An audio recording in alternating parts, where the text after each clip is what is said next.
Jonas, livro do profeta Jonas. Você que está aqui e você também que está em casa, que tem a oportunidade de acessar ou de abrir a Bíblia, abra por gentileza no livro do profeta Jonas, capítulo 1. Eu quero transmitir a você uma palavra sobre a vida do profeta Jonas, nesses 4 capítulos aqui que aparecem no livro que leva o nome dele. Enquanto você está localizando, eu quero te dar uma informação especial, você que está aqui, você que está em casa. Eu lancei agora o meu mais novo livro, O Sonhador, que eu falo sobre a vida de José. Eu abordo algumas lições bíblicas e práticas para transformar sonhos em realidade. Se você quiser adquirir, eu vou estar lá fora. E você que está pela internet, é só você entrar nas redes sociais aí. O Instagram é a rede que eu mais uso. Se você quiser entrar lá para adquirir, é @PRBrunoFernandes, Bruno com 2 N's, Fernandes com S. Entra lá, segue lá. E eu tenho sempre postado mensagens reflexivas lá, e é bênção também. Livro do profeta Jonas, capítulo 1, o verso 1, diz-nos assim a palavra do Senhor. E veio a palavra do Senhor a Jonas, filho de Amitai, dizendo: levanta-te, vai à grande cidade de Nínive e clama contra ela, porque a sua malícia subiu até a minha presença. Porém Jonas se levantou para fugir da presença do Senhor para Tarsis, e descendo a Jope achou um navio que ia para Tarsis, pagou pois a sua passagem e desceu para dentro dele para ir com eles para Tarsis, para longe da presença do Senhor. Mas o Senhor mandou ao mar um grande vento, e fez-se no mar uma forte tempestade, e o navio estava a ponto de quebrar-se. Somente até aqui. Em nome de Jesus, você que está aqui no templo pode se assentar. Jonas é um dos profetas, com certeza dos menores,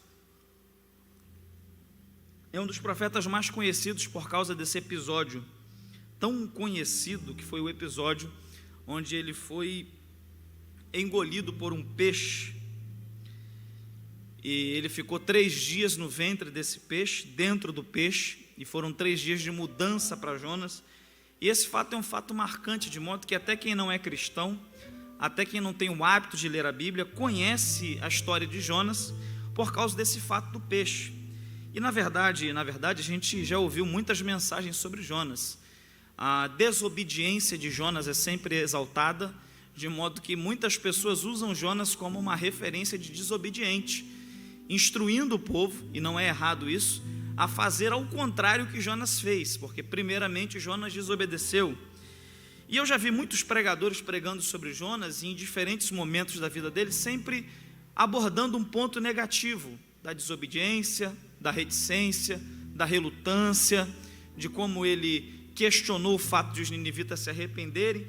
Mas a despeito de todos os defeitos que Jonas tinha, que eu também tenho e você também tem, se olhar no espelho bem, a gente vai perceber uma característica em Jonas, na sua intimidade com Deus e na sua relação com Deus, que é fantástica, que é a sua sinceridade. Você pode reclamar de Jonas e dizer que ele desobedeceu, você pode achar ruim o fato dele não ter gostado, mas tem uma coisa que é clara em Jonas, é a sinceridade com a qual ele se relaciona com Deus. Quando ele não quer ir, ele não vai. Quando ele tem algum questionamento a fazer, como no capítulo 4, após a conversão da cidade, ele realmente faz. E ele é alguém que não mascara as coisas para Deus, mas trata tudo como tem que ser tratado. E essa é uma lição bela da intimidade de Jonas com Deus e do relacionamento dele com Deus.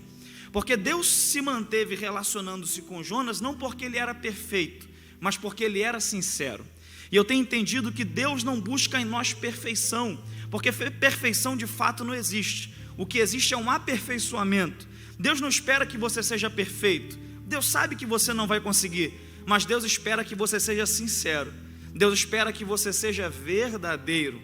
Sabe, nós vivemos no tempo em que os sociólogos chamam de a era da pós-verdade, onde as pessoas maquinam a verdade, onde as pessoas tentam mudar a verdade, onde as pessoas vivem com base em mentira, se relacionam com outros com base em mentira, mas num tempo onde a mentira se tornou quase que a prática comum na sociedade, Deus nos convida a viver um relacionamento com Ele de verdade. Deus nos convida a viver um relacionamento com Ele com base na sinceridade. Sabe por quê, irmãos? Porque é só quando você tem coragem de botar para fora quem você é, na presença de Deus, só quando você tem coragem de rasgar o coração e mostrar para Ele quem você é, que Ele pega isso e faz você ser quem Ele quer que você seja. Você se lembra do apóstolo Paulo, quando ele questionou a Deus a respeito de um espinho na carne, e ele por 3 vezes orou a Deus e falou: Senhor, tira esse espinho de mim, tira esse espinho de mim, tira esse espinho de mim. E Deus falou para ele: Paulo, eu não vou tirar o espinho, a minha graça te basta, porque o meu poder se aperfeiçoa na sua fraqueza. Sabe o que é lindo? É que Paulo está expondo para Deus a sua fraqueza, e Deus está dizendo: o meu poder não se aperfeiçoa nas suas qualidades, o meu poder não se aperfeiçoa nas suas aptidões, o meu poder se aperfeiçoa nas suas fraquezas. Então bota para fora o que está dentro de você, que Deus vai pegar isso. Bota para fora quem você é, que Deus vai te transformar naquilo que Ele quer que você seja, em nome de Jesus. Então relacionamento com Deus é pautado em sinceridade e em verdade, não em perfeição. E é isso que Jonas demonstra. E a palavra de Deus vem a ele, e Deus diz: levanta-te e vai à grande cidade de Nínive e clama contra ela. Isso aqui chama a minha atenção porque há uma adjetivação à cidade de Nínive. A impiedade que a cidade vem cometendo subiu até os céus. Deus rejeita a cidade, mas Deus adjetiva a cidade dizendo: vai à grande cidade de Nínive. Perceba que há uma adjetivação aqui. Deus está dizendo: a cidade é grande. Mas tem uma coisa, eu não aprovo ela. A cidade é grande, mas vai e clama contra ela. Isso aqui é interessante, irmão, e me fez perceber que muitas vezes eu me encanto com coisas que eu não deveria me encantar. Porque por mais que a cidade de Nínive fosse grande, ela não era aprovada. E a gente precisa atentar para isso. Nem sempre tamanho é sinal de aprovação. Nem sempre quantidade é sinal de aprovação, porque Deus não está interessado apenas em que você cresça, mas Deus está interessado em que você cresça da maneira certa. Deus quer que você cresça, mas do jeito certo. A cidade de Nínive era a capital do império da Síria. Eles cresciam com base no terror, eles cresciam com base no medo, eles cresciam tomando reinos de outras nações, humilhando outros povos, pisando sangue inocente. E aí Deus chama a Jonas e diz: a cidade é grande, mas eu não aprovo, vai e clama contra ela. É tempo de nós atentarmos não apenas para o tamanho das coisas, é tempo de nós focarmos não apenas no nosso crescimento, mas em como esse crescimento vai se dar, em como cada coisa cresce, em nome de Jesus. A linguagem, ou a frase mundana para crescimento e para alcance de propósito é essa: os fins justificam os meios. Mas no reino de Deus e no evangelho, os fins não justificam os meios, são os meios que validam os fins. Deus me trouxe aqui para dizer para você que está aqui, para você que está em casa, que a preocupação dele não é que você cresça, é em como você vai crescer. Deus quer que você cresça, mas cresça com base em princípio, em obediência, em honra, em lealdade e generosidade. Deus se importa não apenas onde a gente chega, mas como a gente chega.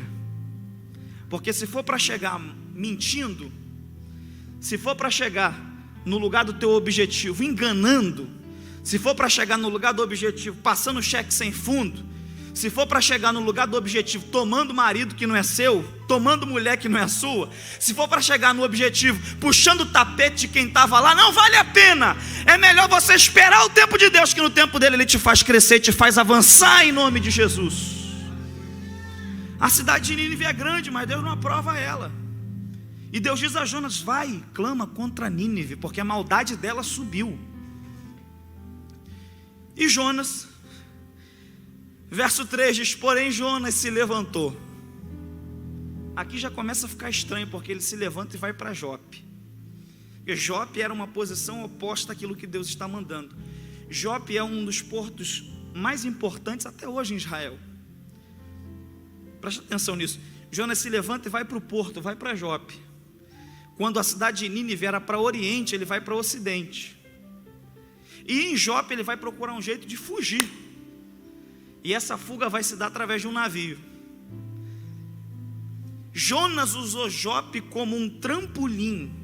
Jonas usou Jope como uma ponte para a sua desobediência.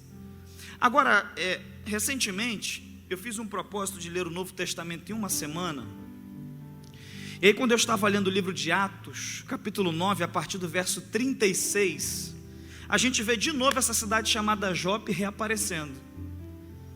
O texto diz que o apóstolo Pedro estava numa cidade chamada Lida, e em Jope havia uma mulher chamada Dorcas, que servia a Deus com agulha, com linha, costurando, e ela era cheia de boas obras, e dava muitas esmolas, diz o texto. E me chamou a atenção esse fato, porque Jope é a mesma cidade que Jonas usou como ponte para a desobediência. Dorcas usou a mesma Jope como campo missionário para Deus ser glorificado. E isso me fez entender que nunca é o lugar, é sempre a pessoa o diferencial. Isso me fez entender, irmãos, que sem Deus você pode estar numa floresta com vasta, com muitas árvores, que esse lugar se torna um deserto. Agora, com Deus você pode estar no deserto, que isso vira uma floresta com muitas árvores belas. O negócio não é aonde você vai, é com quem você vai. Não é onde você está, mas quem glorifica neste lugar onde você está. De repente, nesse momento, nessas circunstâncias, a vida está te empurrando para lugares que você não quer ir, mas eu venho com a palavra de Deus te dizer: não te importe com o lugar, porque se você estiver lá com o propósito de glorificar Deus, Deus vai te usar como usou Dorcas, e o nome dele vai ser glorificado em Jope. Aí Jonas entra, quando chega em Jope, procura um navio, e ele quer fugir, ele vai procurar a cidade mais longe. Ele vai para um navio, e ele vê um capitão e pergunta: para onde que vai o navio? E o capitão diz: vai para Tarsis, sul da Espanha hoje mais ou menos. E aí o texto diz no verso 3 que Jonas paga a passagem. E o capitão não pergunta de onde Jonas vem, o capitão não pergunta para onde ele vai, o capitão do navio não quer saber qual é o propósito de Jonas, o nome dele. Pelo contrário, a filosofia do capitão é o seguinte: deu lucro, eu boto para dentro. Proveu para mim algum recurso imediato, trouxe um lucro imediato, eu abro a porta do navio, pode entrar, fica em paz, entra aqui, está tudo em casa. Só que o que é interessante é que por causa de Jonas vai haver uma tempestade. E lá na frente o capitão vai fazer perguntas que ele deveria ter feito na entrada. Jonas vai dormir e ele vai dizer para Jonas assim: meu filho, o que tem? Você está dormindo? Qual é o teu nome? Qual é a tua ocupação? De onde você vem? Para onde você vai? As perguntas que ele deveria ter feito para Jonas na entrada, ele fez depois que a tempestade estava destruindo tudo. E tem muita gente assim, fazendo as perguntas na hora errada. Depois que o problema acontece, que ele quer fazer a pergunta. O que eu aprendo com isso aqui? Eu aprendo que o capitão pôs o olho no lucro que Jonas geraria para ele de forma imediata, e não se preocupou em saber o propósito de Jonas, em saber os planos que Jonas tinha para a vida, em saber o que ele queria fazer em Tarsis. Onde é que você quer chegar, pastor Bruno? Eu quero chegar no fato de que muitas vezes a gente fica dando acesso a pessoas porque elas vão prover para nós algum tipo de lucro imediato, e a gente diz: pode deixar entrar porque eu estou no prejuízo, eu quero preencher uma lacuna emocional, eu deixo esse Jonas entrar. Pode deixar entrar porque eu estou precisando de uma ajuda nisso aqui, vai me servir. E aí você vai deixando entrar um monte de Jonas no teu barco, e depois você enfrenta tempestades e toma prejuízos muito maiores do que se você não tivesse deixado esse Jonas entrar e não tivesse pego o dinheiro dele na entrada. Deus me trouxe aqui para te dizer: pare de dar acesso indiscriminado a todo mundo que te gera algum tipo de lucro, e comece a olhar as pessoas e dar acesso a elas mediante o propósito que elas têm na vida.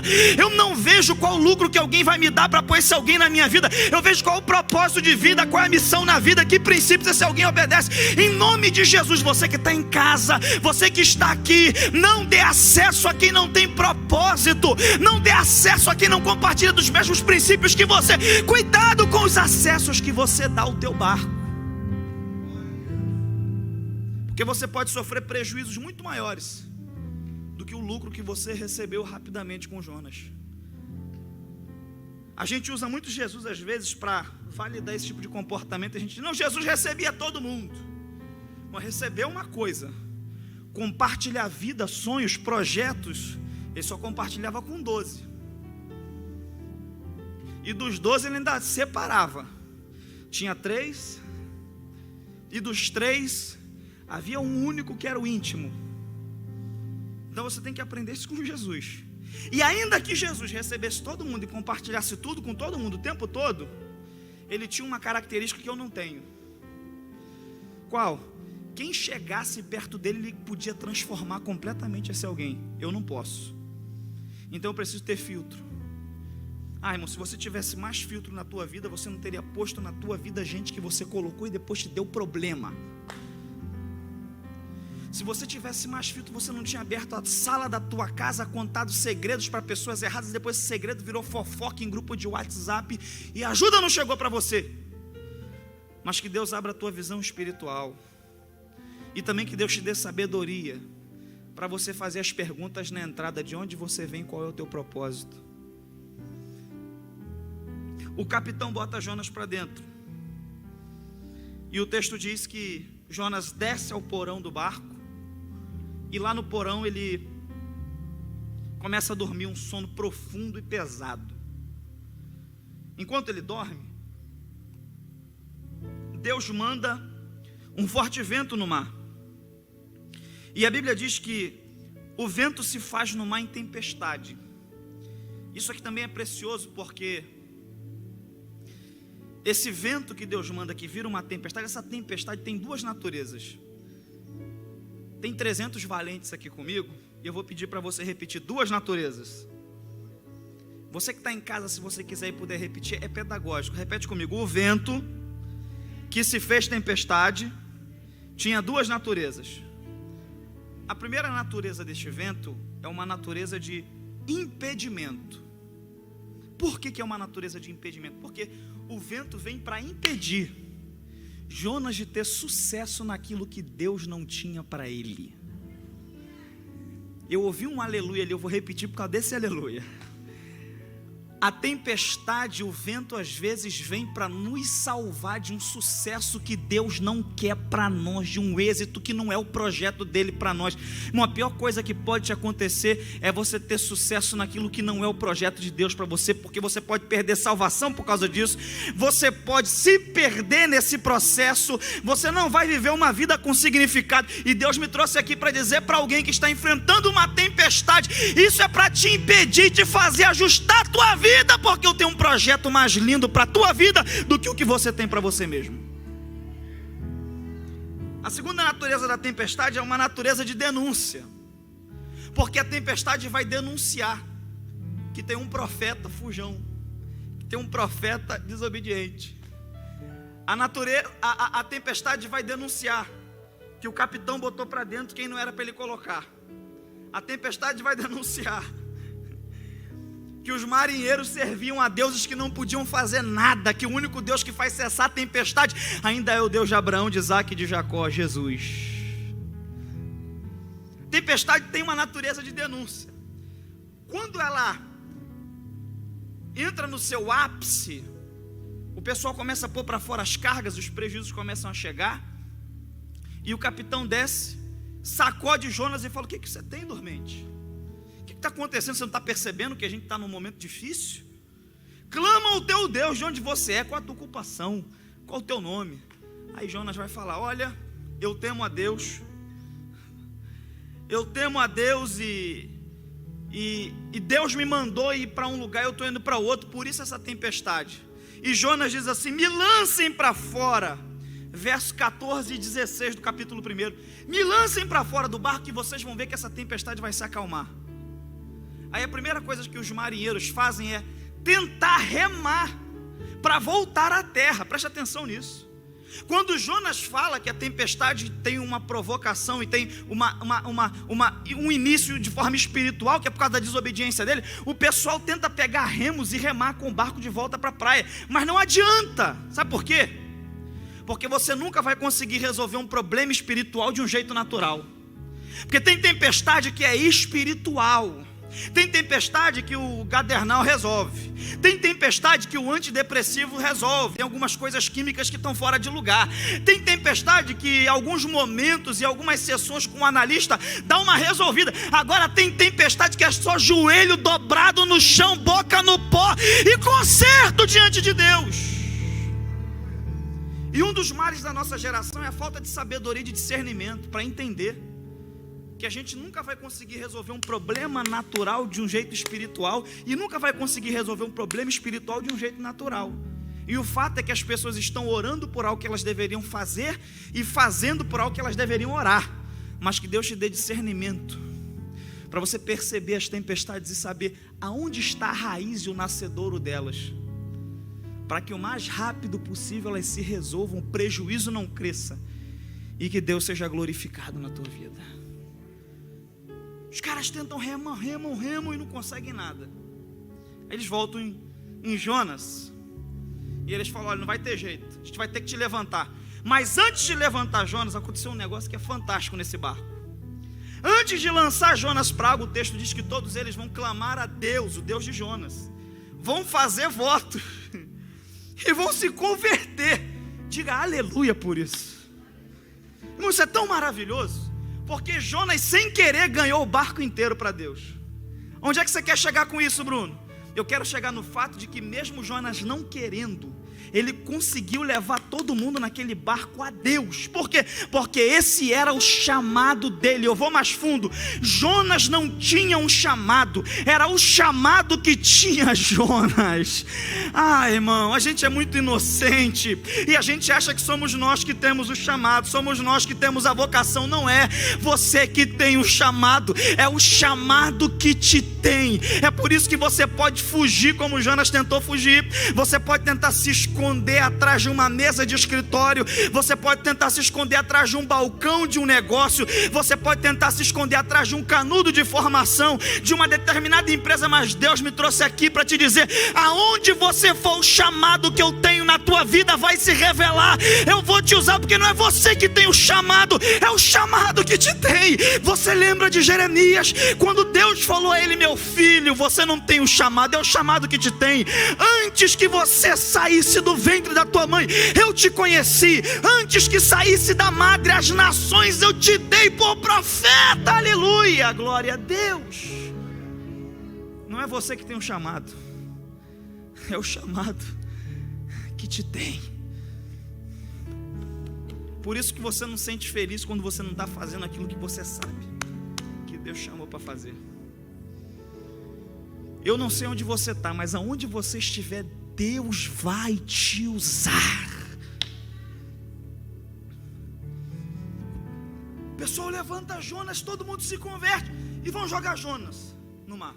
Aí é lindo o que o texto do verso 17 do capítulo 1 diz: preparou, pois, o Senhor um grande peixe.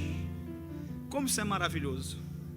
Porque quando Jonas entra na água, ele pensa: morri, acabou, já era. E Deus prepara um peixe, não diz baleia, diz peixe, enorme, e ele engole Jonas. E duas coisas a gente aprende aqui. A primeira é que, irmãos, por mais que a gente romantize isso, Jonas estava no... Tem gente que fala isso como se o interior do peixe, a barriga, me perdoe a expressão, a barriga do peixe fosse um hotel 5 estrelas. Não, Jonas estava lá na barriga do peixe, sentado no sofá. Ele olhava pela janela, o mar profundo. Não, pensa num lugar desconfortável.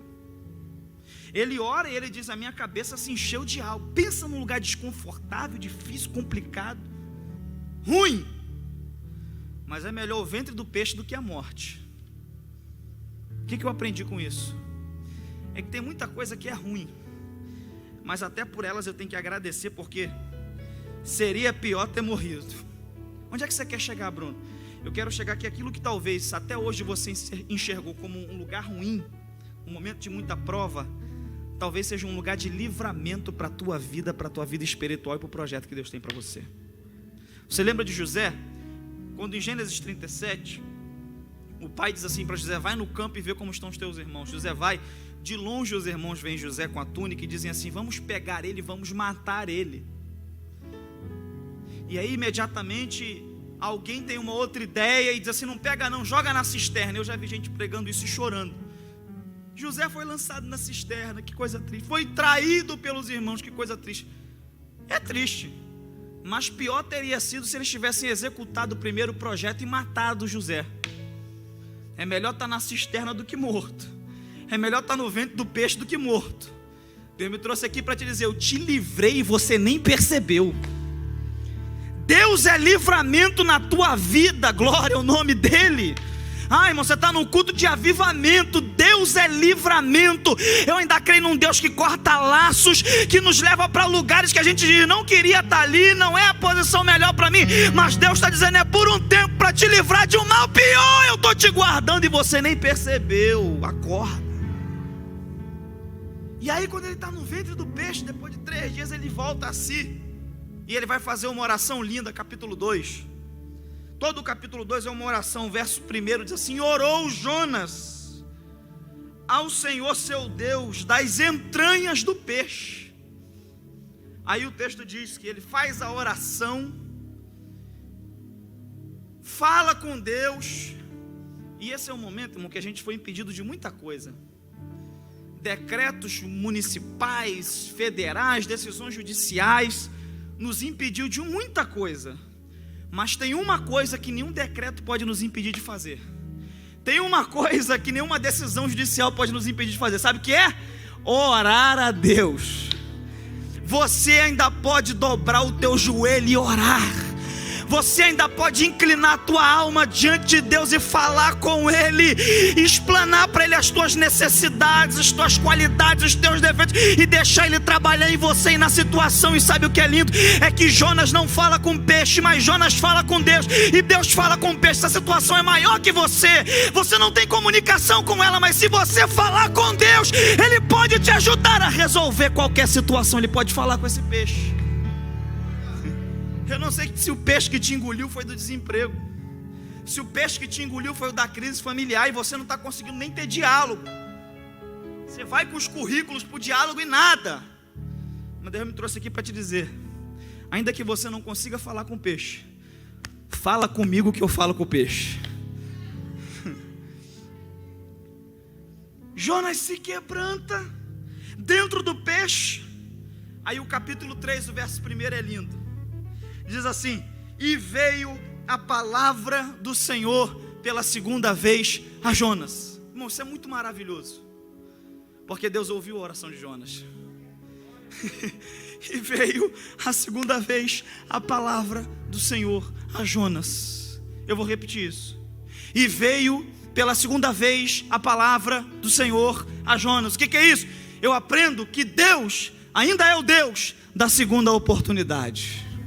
Eu não sei onde você errou, eu não sei onde você falhou, eu não sei qual foi o projeto que Deus mandou você abraçar e você rejeitou, mas eu tenho uma palavra para você, independente de onde você esteja, ainda que seja nas entranhas de um peixe, no profundo do mar, Deus está dizendo: eu tenho uma segunda chance para te dar, uma terceira chance para te dar. Deus é o Deus das novas oportunidades. Eu tenho aprendido que com a graça de Deus todos os novos começos são possíveis.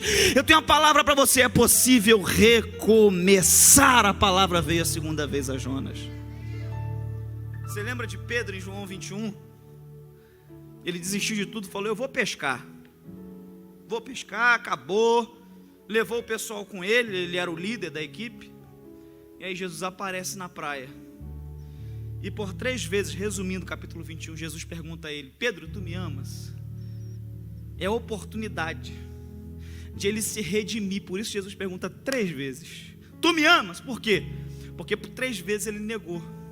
Aí Jesus vai dar uma nova oportunidade, e é a restauração de Pedro. Irmão, se renda nesta noite. Deixa Ele te restaurar. Ele é o Deus da segunda oportunidade, da terceira oportunidade, da quarta oportunidade. Enquanto você estiver respirando, Ele está dizendo: eu te dou outra oportunidade, vem que eu quero mudar. Eu tenho um projeto para você. E Deus diz: vai a Nínive. Não mudei o plano não, tá, Jonas? É você que vai ter que mudar. Não queria ir, agora vai ter que ir. Vai a Nínive e clama contra ela. E o texto diz que Jonas vai. Isso aqui é uma outra coisa que é diferencial em Jonas, porque no livro anterior ao livro do profeta Jonas é o livro do profeta Obadias. Obadias é um livrinho pequenininho, é um capítulo só. Obadias direciona todas as suas profecias a Edom, aos edomitas, que eram descendentes de Saul. Sabe quantos edomitas se convertem com a pregação de Obadias? Nenhum. Cidade de Edom não muda, os edomitas não mudam, e eu te respondo por quê. É porque Obadias não foi como Jonas foi. Eu estou te dizendo que Jonas fez o que nenhum profeta no Antigo Testamento fez. Ele tinha uma mensagem para o povo, mas ele não direciona a profecia apenas a esse povo. Ele vai e encarna esse povo. Como Jonas fez o que nenhum outro profeta fez, ele é um missionário do Antigo Testamento, Deus vai dar a ele um resultado que não deu a nenhum outro. A cidade inteira vai se converter. O que você aprende com isso, Bruno? Eu aprendo que quando eu faço o que ninguém faz, eu tenho um resultado que ninguém tem. Deus me trouxe aqui para te dizer: para de ir pelos caminhos que todo mundo vai e começa a fazer diferente, porque eu tenho resultados melhores e diferentes para você. O problema é que a gente fica olhando Isaías profetizar e fala assim: se ele profetizou daqui, eu vou profetizar daqui também. A gente vê Obadias largou o aço nos edomitas de Israel, eu vou largar também daqui. E Deus está dizendo: não, faz um caminho diferente, que você vai viver algo diferente. Aí Jonas vai, e é dada uma informação interessante. Diz o texto que a cidade, verso de número 3, era uma cidade de 3 dias de caminhada. Para atravessar a cidade eram 3 dias. Quantos dias? Os valentes que estão aqui, quantos dias? Você que está em casa, guarda isso. 3 dias era o tempo para cruzar a cidade. É curioso porque 3 dias é o tempo que Jonas passa onde? Nas entranhas do peixe. Deus é o Deus da nova oportunidade. Deus é Deus do recomeço. Mas toma cuidado com as tuas atitudes, porque o tempo perdido você não vai recuperar. Não vai. Jonas já era para ter pregado na cidade, feito o que fez, já era para estar desfrutando. Mas porque perdeu tempo na desobediência, porque quis desobedecer, perdeu tempo. Guarda uma coisa que eu vou te falar: desobedecer é sempre perder tempo. A desobediência não adianta a tua vida. Não, vou sair da igreja, tem muita coisa atrasada na minha vida, eu vou adiantar. Vai não, vai atrasar mais ainda. Não passe à frente de Deus, deixa Deus ir na tua frente te guiando. Vai obedecendo, que as coisas vão acontecer no tempo dele, que é melhor. Aí a cidade são 3 dias de caminhada, e Jonas prega uma palavra, e a palavra é: dentro de 40 dias Nínive será subvertida. Dentro de 40 dias Deus vai destruir Nínive. E aí o texto diz que os homens da cidade começam a ouvir isso, começam a se arrepender. Isso chega no rei. A Nínive é a capital da Assíria, e o rei se converte. Irmão, que coisa maravilhosa. Você já pensou um pregador vir no Brasil e 3 dias pregar uma mensagem só, a mesma mensagem, uma mensagem de 5 minutos, e o Brasil inteiro se converter? Que coisa maravilhosa, não sei. Foi o que aconteceu com Nínive. Presta atenção nisso, porque isso aqui em Nínive foi um sucesso. E o que é sucesso? Sucesso é o que a gente vê na vida de Jonas em Nínive após a pregação dele. Toda a cidade se converteu. Sucesso não está relacionado à quantidade de dinheiro que você ganha. Sucesso não está relacionado à quantidade de fama que você tem. Sucesso não está relacionado à quantidade de conquistas humanas que você possui. Sucesso está relacionado a fazer o que Deus quer, aonde Deus quer e como Ele quer. Quer ter sucesso? Faça o que Deus quer que você faça. Vá onde Ele quer que você vá. Fique onde Ele quer que você fique. Obedeça a Ele. A vida de obediência é uma vida de sucesso, porque isso é sucesso, é fazer o que Deus quer do jeito que Ele quer, aonde Ele quer. É um sucesso enorme, a cidade inteira se converte. Mas a Bíblia diz que o Jonas não gosta muito disso não. Aí entra o capítulo 4 e eu já caminho para encerrar. O texto diz que ele ficou desagradado com isso. Leonardo, meu amigo, ele começou a falar assim: mas Senhor, tá vendo aí? Eu dei viagem perdida. O Senhor não vai destruir a cidade. Acabou pra gente. Aí Deus que é grande em misericórdia. Irmão, sabe qual é o problema de Jonas? É que ele deixou o nacionalismo tomar conta da mente e do coração dele. Guarda uma coisa que eu vou te falar: a gente não deve ser nacionalista, a gente deve ser patriota. E por causa disso ele tinha um ódio terrível dos ninivitas. Mas Deus não tinha esse ódio todo. Guarda uma coisa que eu vou te falar: Deus ama quem a gente não ama às vezes. Deus ama quem a gente não gosta. Eu vou repetir isso. Não se espante, porque ao longo da tua vida vai ter muita gente que você não vai gostar, mas Deus vai amar. Você já parou para pensar nisso? Que Deus gosta de gente que você não gosta? Que Deus quer levantar gente que você não levantaria? Que Deus está disposto a investir gente que você não investiria? O chamado do Evangelho é um chamado para a gente amar, não para gostar. É mandamento, não é conselho nem pedido, é mandamento. Qual o mandamento? Ama o próximo como a ti mesmo. Então a gente percebe que isso não é um pedido, é um mandamento, é uma ordem. Ama o próximo. E que amor é esse? Não é amor de sentimento, é um amor de decisão. Como ele se resume? Fazer ao outro o que eu gostaria que fizessem comigo e não fazer ao outro o que eu não gostaria que fizessem comigo. Esse é o amor bíblico.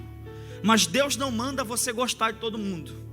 Tem gente que a gente é obrigado a amar, mas a gente não gosta, porque as práticas a gente não concorda, porque o jeito da pessoa a gente não concorda, porque o jeito dela não bate com o nosso. Isso é uma questão não espiritual, mas de afinidade, de gente que você conversa meia hora, parece que você conhece há 30 anos, e gente que você é obrigado a conviver há anos e você não tem afinidade nenhuma. Isso é gostar e amar, a diferença. Mas o que você precisa entender é o que o teu gostar ou não gostar não impede Deus de amar alguém, de gostar de alguém, de levantar alguém, de usar esse alguém. Rompe essa barreira em nome de Jesus. Deus ama quem a gente não ama, quem a gente não gosta. Deus ama quem a gente não gosta. E aí Deus resolveu ter misericórdia da cidade inteira. Aí Jonas ficou, irmão, irado. Olha Jonas, capítulo 4. Eu sabia que o Senhor ia ter misericórdia. Essa era a palavra desde que eu estava na minha terra. Por isso eu me preveni fugindo, hein? Pois sabia que és um Deus compassivo e misericordioso, longânimo e grande em benignidade, e que te arrependes do mal. Aí no verso 3 ele faz uma oração que Deus não vai ouvir. Capítulo 4, verso 3 ele diz: peço-te, pois, ó Senhor, tira a minha vida, porque melhor me é morrer do que viver. Ah, irmão, se eu e você, a gente fosse Deus nessa hora, era um raio certeiro. Jeová não erra a mira. Pá! Mas Deus não, olha o que Deus faz. E disse o Senhor: fazes bem que assim você se ire.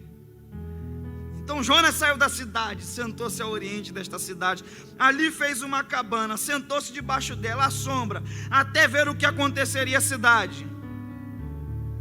E fez o Senhor Deus nascer uma aboboreira, e ela subiu por cima da cabeça de Jonas, para que fizesse sombra e protegesse a sua cabeça, a fim de livrá-lo do seu enfado. E Jonas se alegrou em extremo por causa da aboboreira. Mais um parêntese aqui, irmão.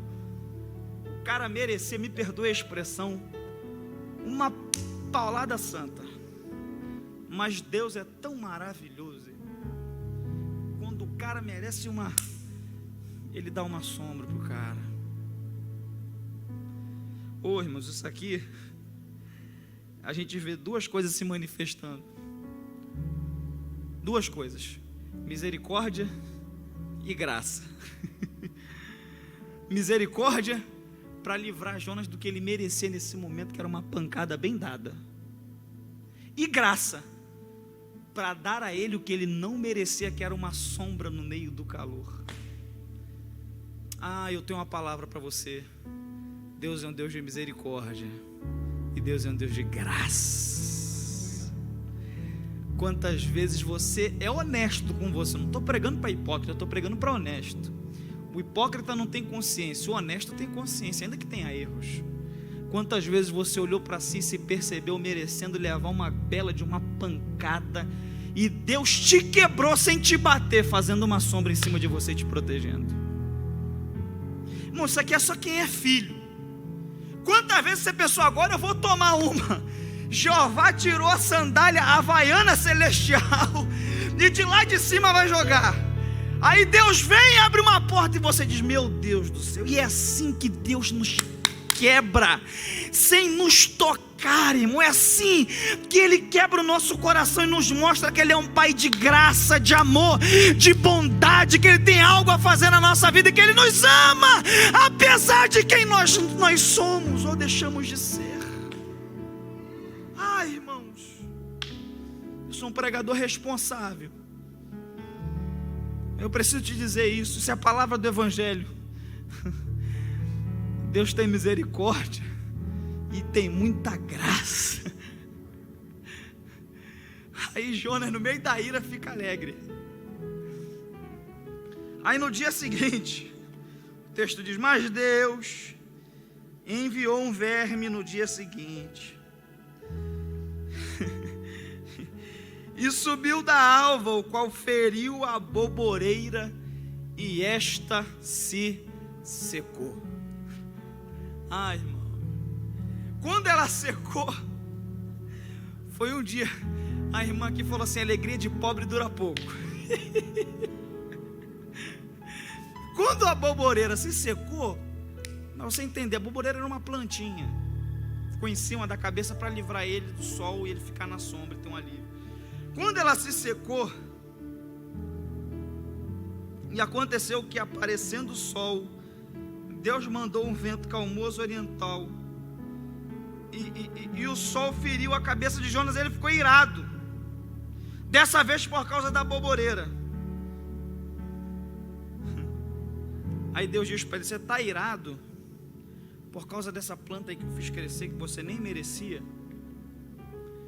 e eu fiz ela crescer num dia, feri ela no outro? É o apóstolo Pedro que diz isso, que a nossa esperança e segurança não está em coisas que desvanecem. 1 Pedro 1,24. A nossa esperança tem que estar na rocha eterna. E o livro de Jonas, eu já caminho para encerrar, termina com um questionamento de Deus. E não hei de eu ter compaixão da grande cidade de Nínive, em que estão mais de 120 mil pessoas que não sabem discernir entre a sua mão direita e a sua mão esquerda, e também muitos animais? E o livro de Jonas termina assim, com um questionamento. E o questionamento vai ficar, mas em Mateus 16, lá pelo verso 2, 4, os fariseus questionam Jesus, e Jesus vai dizer assim, eu não vou dar sinal nenhum para essa geração cruel e perversa, eu só vou dar um sinal. Mateus 16, 4, o sinal do profeta Jonas. Aí os caras vão relembrar a história de Jonas, e é essa enlação que Jesus está fazendo para eles compreenderem algumas coisas espirituais, equiparando as duas histórias. Jonas tinha uma mensagem, Jesus era a mensagem. Jonas queria condenar os ninivitas, Jesus veio para perdoar todos os homens. Jonas desceu por desobediência, Jesus desceu por obediência. A história de Jonas termina com questionamento, a de Jesus continua com uma certeza, Ele está vivo para todos sempre, glória a Deus. E aqui eu quero encerrar, convidando a você, que de repente está na sua casa, que talvez Deus mandou você fazer uma coisa, você fez outra. Deus tem um propósito para você, você fugiu do propósito dele e você quer voltar agora para os caminhos dele. Você quer voltar agora para os caminhos dele? Eu quero orar por você. Eu quero orar por você para que Deus transforme a sua vida, transforme o seu coração. Ele tem uma obra para fazer em você e através de você. De repente você está em casa, mas no domingo vai ter culto, na segunda vai ter culto. Se você não for do grupo de risco, o convite é feito, venha para a igreja. Mas aí aonde você está, eu quero que você ponha a mão no seu coração em nome de Jesus. Os que estão aqui, coloquem a mão no seu coração em nome de Jesus. Eu quero fazer uma oração. Que essa mensagem fique cravada no interior do teu coração. Que você aprenda a não fazer coisas que Jonas fez e a fazer outras que ele não fez. Que você aprenda que relacionamento com Deus é sinceridade. Que você aprenda que na maioria das vezes Deus nos trata com misericórdia e graça. Misericórdia para nos livrar do que a gente merecia e graça para nos dar o que a gente não merecia, que é o seu favor e a sua bondade. Feche os seus olhos em nome de Jesus. Coloque a mão no seu coração. Senhor, quero te entregar cada pessoa que está nesse momento, Pai. Em nome de Jesus, contempla esse coração, esta pessoa que quer voltar para os teus caminhos. Senhor, sela ela de novo onde ela estiver. Senhor, esta pessoa que já é crente, mas está reticente à tua vontade, Senhor, ajuda ela a entender que fora da tua presença a gente não ganha tempo, a gente só perde tempo e só atrasa as coisas. Ó Deus, em nome de Jesus, toca nos corações, trabalha dentro de nós, nos ajuda, Senhor, a passar por esse momento que tem sido um momento tão complicado, da melhor forma possível, em oração, ainda que de dentro das entranhas do peixe, ainda que de dentro de um momento complicado e difícil. Quebranta o nosso ser para nós obedecermos a tua vontade e vivermos o que o Senhor tem para nós, em nome de Jesus, em nome de Jesus, amém. Deus te abençoe, fique com essa palavra e eu agradeço a minha oportunidade.